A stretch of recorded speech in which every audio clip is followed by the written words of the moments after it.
नमस्कार। पिछले वीडियो में हमने विशेषण शब्द शुरू कर दिए थे। विशेषण किसे कहते हैं, विशेषण के भेद कितने होते हैं और कुछ विशेषण हमने डिटेल में भी पढ़ लिए थे।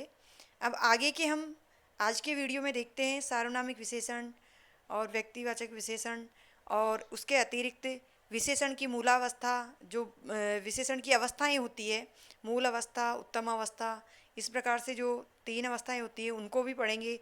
प्रविशेषण के बारे में भी पढ़ेंगे। तो वीडियो को आप कहीं भी स्किप नहीं करें, वीडियो पूरा देखें ताकि आपका विशेषण से संबंधित परीक्षा में कोई भी प्रश्न गलत नहीं हो। तो हम शुरू कर रहे हैं सार्वनामिक संकेतवाची विशेषण। सार्वनामिक विशेषण को ही संकेतवाची विशेषण भी कहा जाता है। तो किसे कहते हैं सार्वनामिक विशेषण? ऐसे शब्द जो सर्वनाम है परंतु वाक्य में संज्ञा से पूर्व विशेषण के रूप में प्रयुक्त होते हैं। यानी होने में तो वो सर्वनाम शब्द है, जैसा हमने पहले सर्वनाम शब्द में पढ़ लिए, वही शब्द विशेषण के रूप में यहाँ प्रयुक्त होंगे। और वो शब्द अगर संज्ञा से पूर्व प्रयुक्त होते हैं, देखने में वो सर्वनाम शब्द है लेकिन यहाँ इसका प्रयोग विशेषण के रूप में हो रहा है, तो ऐसे शब्दों को ही सार्वनामिक विशेषण कहा जाता है। संज्ञा की विशेषता बताते हैं, उन्हें सार्वनामिक विशेषण या संकेतवाची विशेषण कहा जाता है। नोट में हम देख लेते हैं, सर्वनाम जो संज्ञा के लिए संकेत करे, वह शब्द जो संज्ञा के लिए संकेत करे, संज्ञा व सर्वनाम दोनों शब्द एक के लिए ही आए। यानी ये पहचान है इसकी कि इसमें क्या ध्यान रखना है कि होने में तो ये सर्वनाम शब्द होंगे और संज्ञा के पूर्व प्रयोग होंगे, संज्ञा के लिए ही संकेत करेंगे, और संज्ञा व सर्वनाम दोनों शब्द, यहाँ दोनों शब्द एक के लिए ही प्रयोग होंगे। हम जानते हैं संज्ञा के स्थान पर सर्वनाम शब्दों का प्रयोग किया जाता है, तो संज्ञा के स्थान पर किया जाता है, लेकिन वाक्य में यहाँ दो संज्ञा शब्द नहीं होंगे। यानी कि एक तो संज्ञा के स्थान पर सर्वनाम शब्द और दूसरा संज्ञा नहीं, यहाँ संज्ञा और सर्वनाम शब्द दोनों एक के लिए ही प्रयुक्त हो, तो वहाँ जो सर्वनाम शब्द है वो सार्वनामिक विशेषण होता है।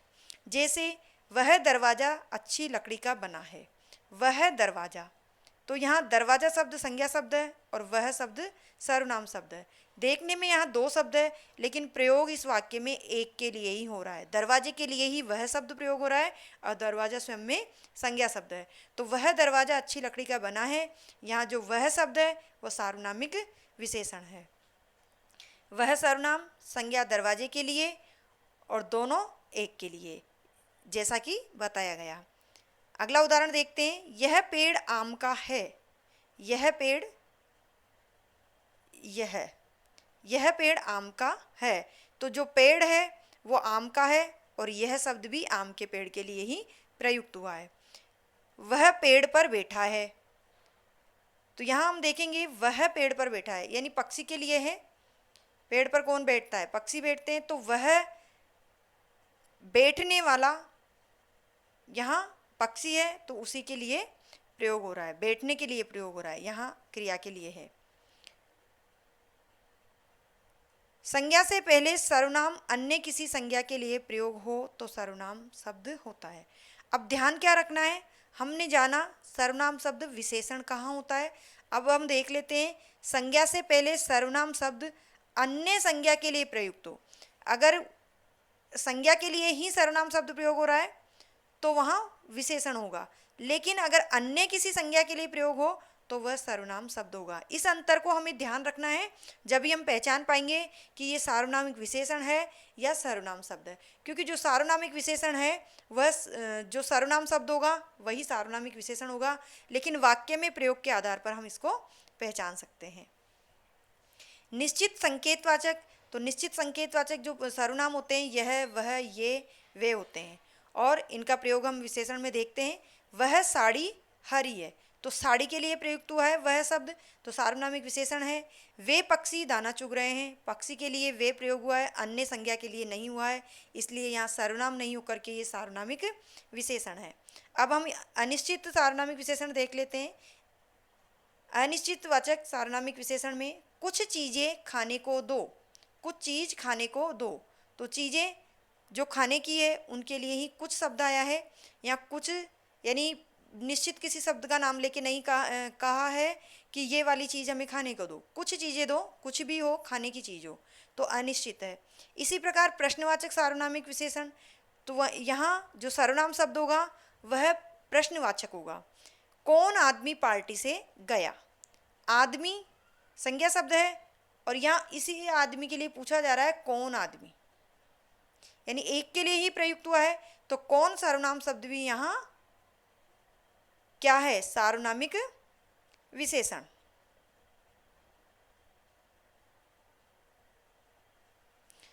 संबंध वाचक सार्वनामिक विशेषण, जो सर्वनाम के भेद होते हैं, तो हम जानते हैं सर्वनाम के जो भी भेद होंगे वो प्रयोग वाक्य में अगर विशेषण के रूप में होंगे तो वहाँ जो संज्ञा के भेद है उसी के नाम के आधार पर सार्वनामिक विशेषण कहे जाएंगे। जैसे प्रश्नवाचक सार्वनामिक विशेषण, संबंधवाचक सार्वनामिक विशेषण, इस प्रकार से। जो मेरा है वो तेरा है, जो मेरा है वो तेरा है, ये भी सर्वनाम ये भी सर्वनाम, लेकिन जो का संबंध वो से है तो यह संबंधवाचक सार्वनामिक विशेषण है। और तेरा के लिए वो, मेरा के लिए जो, यानी एक के लिए ही प्रयुक्त किया जा रहा है। यौगिक रूप में सर्वनाम देखते हैं, ऐसा वैसा, इस उस, जैसा कैसा, जिस किस, मतलब इन्हीं से बने हुए हैं, इस उससे ऐसा वैसा, और जिस किस से जैसा कैसा। तो ये यौगिक के रूप में जो सर्वनाम प्रयुक्त होते हैं उनके लिए है। वह रोगी व्यक्ति है, यहाँ सार्वनामिक विशेषण है वह रोगी। अगर आ जाए वह व्यक्ति है तो व्यक्ति के लिए वह शब्द सर्वनाम शब्द है, लेकिन रोगी विशेषता है तो यहाँ सार्वनामिक विशेषण है। वह घर अच्छा है तो घर की विशेषता बताई जा रही है और वह शब्द घर के लिए आ रहा है तो सार्वनामिक विशेषण। वह घर है, यहाँ कोई विशेषता नहीं बताई जा रही इसलिए सर्वनाम है। यह आदमी बड़ा गरीब है, विशेषता बताई जा रही है और यह शब्द आदमी के लिए ही आया है इसलिए सार्वनामिक विशेषण है। और यह आदमी है, यहाँ कोई विशेषता नहीं बताई जा रही इसलिए ये सर्वनाम है। व्यक्तिवाचक विशेषण, तो व्यक्तिवाचक विशेषण में हम देखते हैं ऐसे शब्द जो मूल रूप से व्यक्तिवाचक संज्ञा है, मूल रूप से व्यक्तिवाचक संज्ञा है किंतु वाक्य में विशेषण का काम कर रहे हैं। वाक्य में जो शब्द विशेषण का काम करते हैं उसे विशेषण शब्द कहते हैं, हम जानते हैं, लेकिन उनके रूप वाक्य में प्रयोग के अनुसार हम पहचान सकते हैं। तो यहाँ व्यक्तिवाचक रूप में प्रयोग हो तो वह व्यक्तिवाचक विशेषण कहलाएंगे। व्यक्तिवाचक विशेषण जो मूल रूप से व्यक्तिवाचक संज्ञा है किंतु वाक्य में विशेषण का काम करे तो उन्हें व्यक्तिवाचक विशेषण कहते हैं। संज्ञा शब्द अन्य संज्ञा शब्द की विशेषता बताते हैं। जो संज्ञा शब्द होते हैं वो अन्य संज्ञा शब्दों की विशेषता बताते हैं। स्थानवाचक शब्द से बनने वाले गुणवाचक विशेषण के समान, तो देखो किसके समान है, जैसा हमने स्थानवाचक में देखा था बिल्कुल उसी की तरह है। बनारस से बना शब्द बनारसी, यहाँ जो गुणवाचक विशेषण होता है बनारस में बनने वाली साड़ियों को बनारसी कहकर उसका गुणवाचक विशेषण है। और बनारस एक स्थान का नाम है तो स्थानवाचक विशेषण हो गया। बनारसी साड़ी, कश्मीरी सेब, बीकानेरी भुजिया। विशेषण की भी अच्छा, अब हम पढ़ते हैं प्रविशेषण। देखो प्रविशेषण क्या होते हैं, प्रश्न यहाँ से भी पूछा जाता है। विशेषण की भी विशेषता बताने वाले शब्द प्रविशेषण कहलाते हैं। यानी विशेषण शब्द होता है, हम जानते हैं किसी संज्ञा शब्द की विशेषता बताई जाती है वह विशेषण शब्द होता है, लेकिन उस विशेषण शब्द की भी अगर विशेषता बताई जाए किसी शब्द से तो उस शब्द को प्रविशेषण कहते हैं। जैसे आम मीठा है, अगर वाक्य है आम मीठा है तो यहाँ आम की विशेषता क्या है, वह विशेषता है, मीठा शब्द है तो मीठा शब्द विशेषण शब्द है। लेकिन यहाँ मीठा भी कितना है, बहुत, आम बहुत मीठा है, यानी मीठा की भी विशेषता बताई जा रही है तो यहाँ बहुत शब्द प्रविशेषण है, यह हमें समझना है।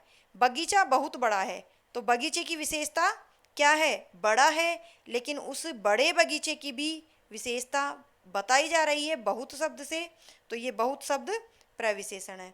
कपड़े थोड़े गीले हैं, यानी अगर कपड़े गीले हैं तो कपड़े कैसे हैं, गीले, जवाब मिल रहा है हमें कैसे हैं, गीले, तो गीले कपड़ों की विशेषता है, लेकिन गीले भी कितने, थोड़े गीले हैं।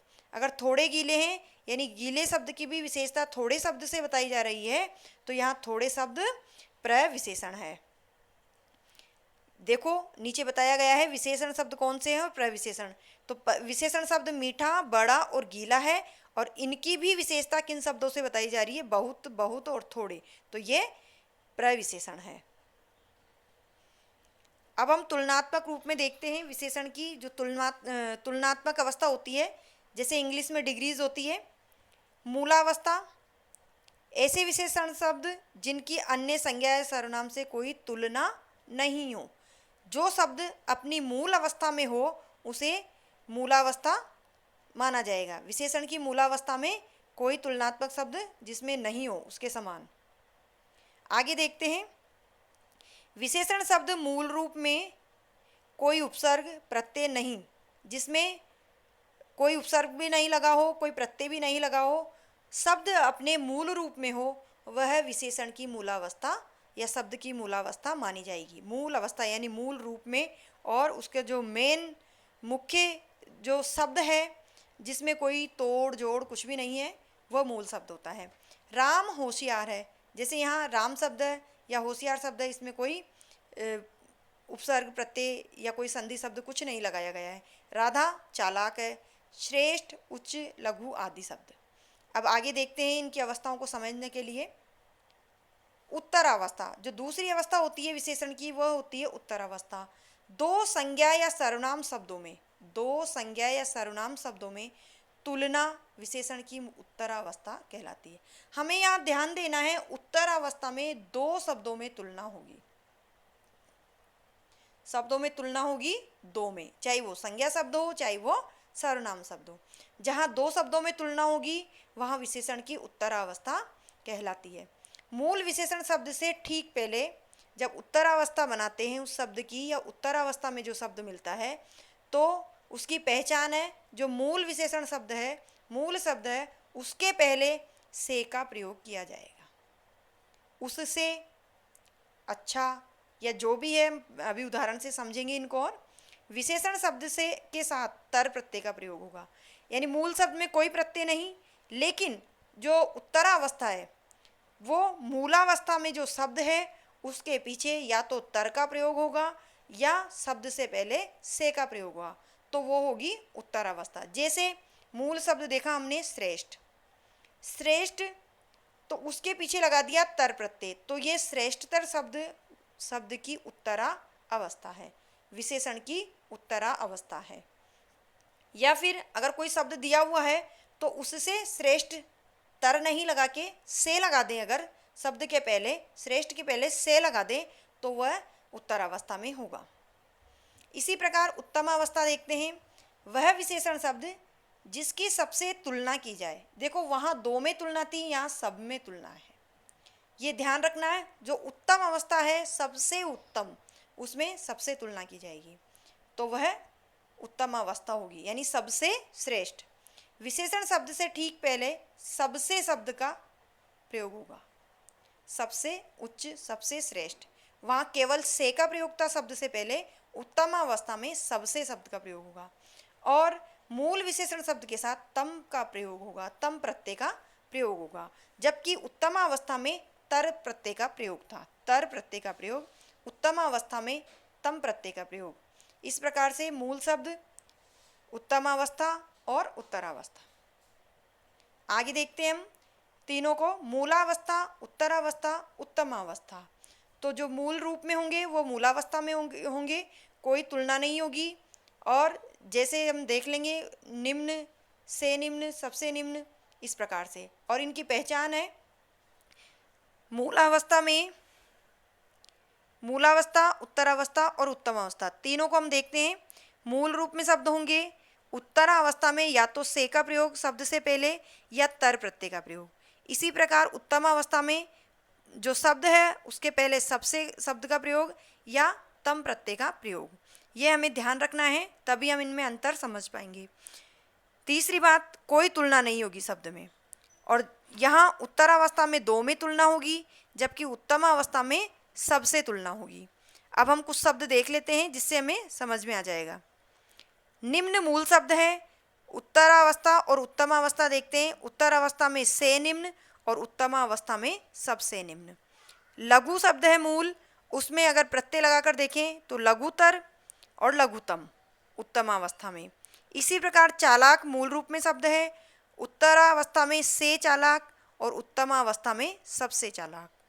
अच्छी मूल रूप में और उत्तरावस्था में से अच्छी और उत्तमावस्था में सबसे अच्छी। तो ये थी विशेषण की तीनों अवस्थाएं और विशेषण से संबंधित सभी प्रकार से हमने इसको समझाने का प्रयास किया है। उम्मीद करती हूँ आपको वीडियो पसंद आया होगा। अगर वीडियो पसंद आया है तो प्लीज़ वीडियो को लाइक अवश्य करें, अपने दोस्तों को भी शेयर करें और चैनल को सब्सक्राइब करें।